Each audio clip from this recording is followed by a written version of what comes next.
ভাই অনেক জায়গায় পেট্রোল পাওয়া যায় না, জি পেট্রোল দিতেও চায় না পাম্পের লোকজন। জি জি। এজন্য যারা মিনি পাওয়ার টিলার কিনতেছে তারা পেট্রোল ইঞ্জিনের কিনতে চাচ্ছে না, এদের জন্য কোনো মেশিন আছে? ভাই যারা পেট্রোল পাইতেছেন না এটা স্বাভাবিক বিষয়, কারণ বাংলাদেশে পেট্রোল অকটেন খোলা আপনি সহজে পাবেন না। আচ্ছা সেক্ষেত্রে আপনি একটা ডিজেল ইঞ্জিন নিতে পারেন আমাদের। এটা 7 গোড়া ইঞ্জিন, আপনার ছোট ইঞ্জিন দিয়ে ভাই পোষাবো না, আচ্ছা এরকম ছোট ইঞ্জিন দিয়ে আপনার হবে না।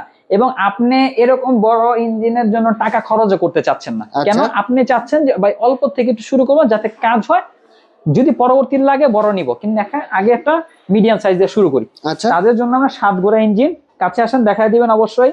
কাস্টমারকে দেখে নিতে হবে যে 173 মডেল খোদাই করে লেখা আছে। খোদাই করে লেখা আছে? অবশ্যই 173 মডেল খোদাই করে লেখা আছে।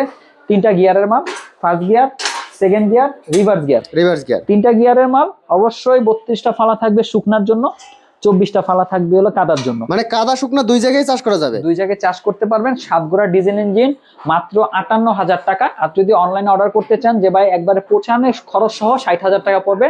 কিন্তু যদি আপনি বলেন যে না ভাই আমি সরাসরি দোকান থেকে নিয়ে আসবো, মাত্র 58,000 টাকা। এইভাবে আসলে ভাই একটু দেখবেন, অবশ্যই কোনো ফিটিং চার্জও দরকার নেই। কোনো আমাদের ফিটিং চার্জ দোকানে লাগবে না? আসবেন ভাই, এই মেশিনটা পছন্দ, প্রত্যেকটা মাল এরকম একটা কাঠের কার্টুনে যাবে, এরকম বক্সে চলে যাবে? এরকম বক্সে খুলে আপনার সামনে বক্সটা ওপেন করবো, মেশিনের ভিতর কি আছে একটু কাছে আসেন দেখান। একটা মেশিনের ভিতর যা যা থাকে একবার নাটের বাক্স তার সব দেখায় দিব আপনাকে ইনশাল্লাহ। আপনি আপনার মতো দেখে শুনে পরে টাকা দিয়ে মাল কিনে নিয়ে যাবেন। ভিডিওর উপর নাম্বারে যোগাযোগ করলে, কিনে দেওয়া নাম্বারে ভিডিও কল দিলে অবশ্যই আপনি আমাদের দোকান দেখবেন, আমাকে দেখবেন, শোরুম দেখবেন, তারপর কিছু টাকা অ্যাডভান্স করলে আপনি যে মালটা দিতে বলবেন, এই যে এরকম কার্টুন রেডি করা আছে আমাদের, কার্টুন রেডি করা আছে, বলবেন ভাই এই কার্টুনটা দিতে, এই কার্টুনটা দিব, আপনার নাম লেখা থাকবে, আপনি জাস্ট টাকা দিয়ে মাল ছুড়ে নেবেন।